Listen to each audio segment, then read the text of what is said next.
da li smo sami? U beskrajnoj tami, među milijardama galaksija, svaka sa milijardama zvezda, treperi jedno pitanje. Pitanje staro koliko i naša svest. Pitanje koje odjekuje kroz vekove, od logorskih latri naših predaka do antena najmoćnijih teleskopa. Jesmo li sami? To je ultimativna zagonetka, Fermijev paradoks. Uzevši u obzir broj zvezda sličnih našem Suncu i broj planeta koje kruže oko njih u nastanjivoj zoni, statistika vrišti da bi svemir trebalo da vrvi od života.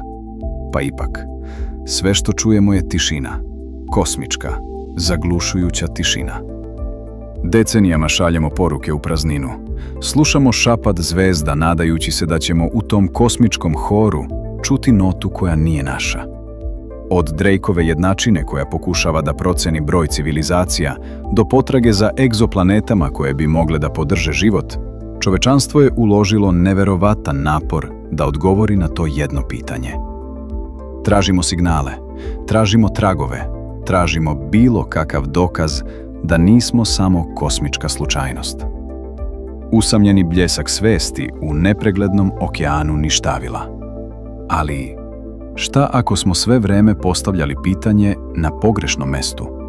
Šta ako je ta obsesivna potraga za drugima tamo gore zapravo odraz nečega duboko u nama? Zapitajmo se, zašto nam je toliko stalo?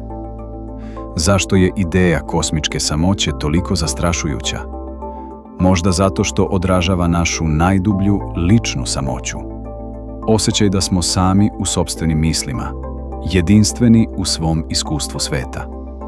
Ta beskrajna tišina svemira možda je samo ogledalo tišine koju ponekad osjećamo u sebi. Potreba da nas neko čuje i razume nije samo kosmička, već duboko ljudska. Psihološki gledano, potraga za vanzemaljskim životom ispunjava nekoliko ključnih potreba. Prvo, potreba za validacijom. Ako pronađemo život, čak i najjednostavniji, to znači da život nije greška, da nismo anomalija.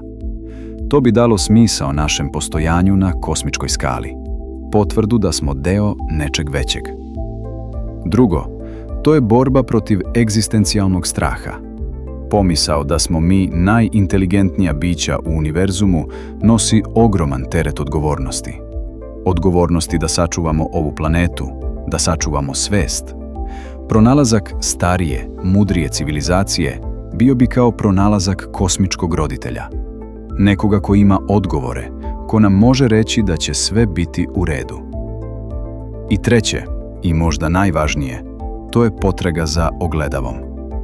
Kroz istoriju, čovečanstvo se definisalo kroz susrete sa drugima, drugim kulturama, drugim narodima. Susret sa vanzemaljskom vrstom bio bi ultimativno ogledalo. U njemu ne bismo vidjeli samo njih, već bismo konačno, po prvi put, vidjeli sebe kao jedinstvenu celinu, kao zemljane. I tu dolazimo do suštine. Pitanje jesmo li sami tera nas da gledamo u zvezde, ali odgovor, ili bar početak odgovora, leži u pogledu na nas same. Ta ista znatiželja koja nas tera da gradimo teleskope, tera nas i da pišemo poeziju. Ta ista potreba za konekcijom koja nas tera da slušamo signale iz svemira, tera nas i da kažemo volim te. Taj isti strah od ništavila koji osjećamo pred kosmičkom prazninom, tera nas da stvaramo umetnost koja će nas nadživeti. Svemir u nama nije samo metafora.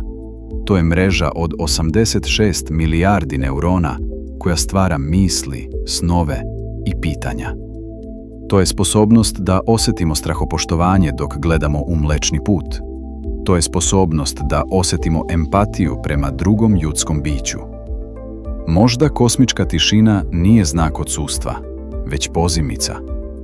Pozivnica da mi budemo ti koji će je ispuniti.